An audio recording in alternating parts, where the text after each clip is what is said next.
All right, Joe Leigh here for Seconds Out, joined by Umar Khan, undefeated featherweight. How are we?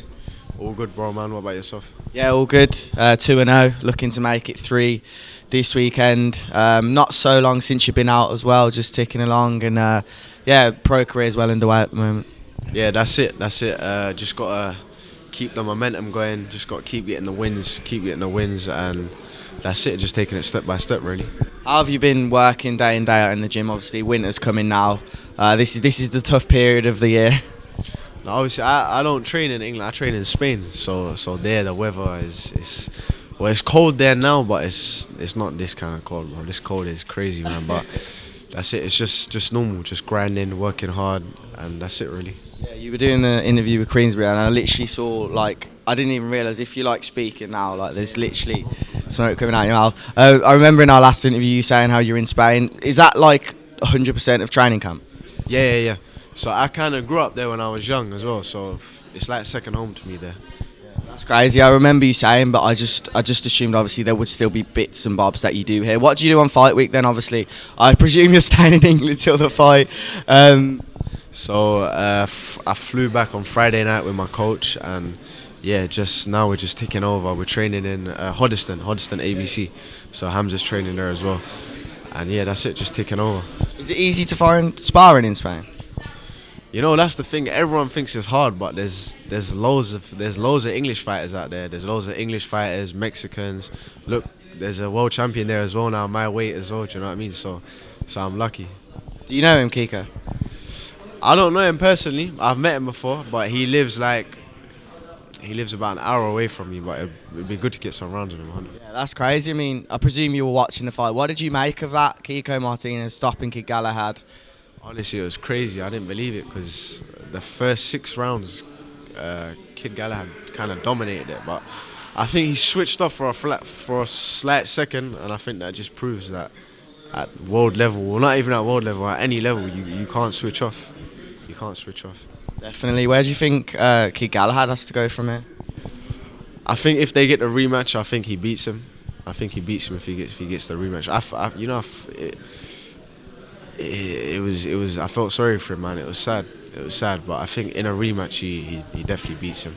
Yeah, especially seeing how much dedication he's put in over the past 5-10 years. Kid Galahad is the definition of someone who works hard. Yeah, 100%. I've always been a fan of him ever since I was young, because everyone's kind of compared my style to him, the way we switch and that. So I've always watched him, and I rate his hustle, man. He works hard. He's what you call a dedicated athlete.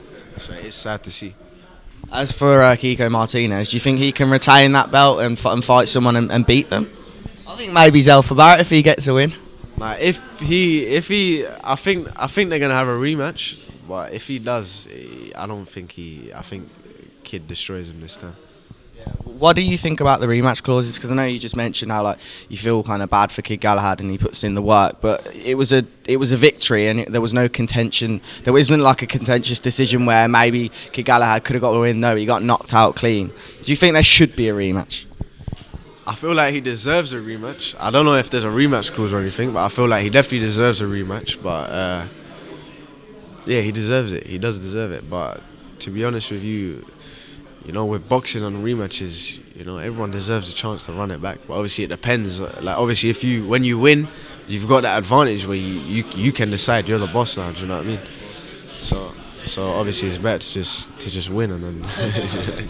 Of course. Now, albeit you have a good performance this weekend, how soon are you going to look out to get next year on early shows? It's probably just gonna go back to Spain. Probably spend some time with my people out there. Then I'll probably fly back here for Christmas, spend time with the family and that.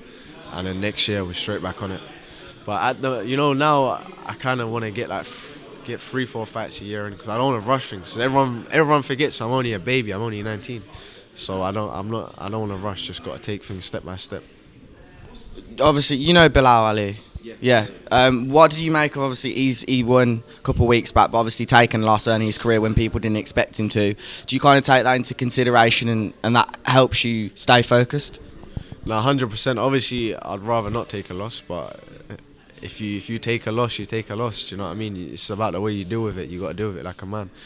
But I know Bilal personally, and I know where Bilal's life, the way he grew up, he's not one of them people that would give up and, you know, go into a depression. You know, some fighters, when they lose, they feel like it's the end, but it's never the end. Obviously, I'm not saying I want to take a loss. We can't take no losses, but if you take a loss, you take a loss. You got to take it like a man.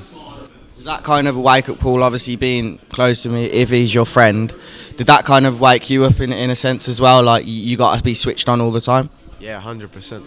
And I feel like that loss he took, it was to do with, you know, like the lockdown, because I had done that as well on my debut, and honestly it's a horrible experience, but obviously we don't do that anymore, but it's not nice. It's not nice, man. It's not nice.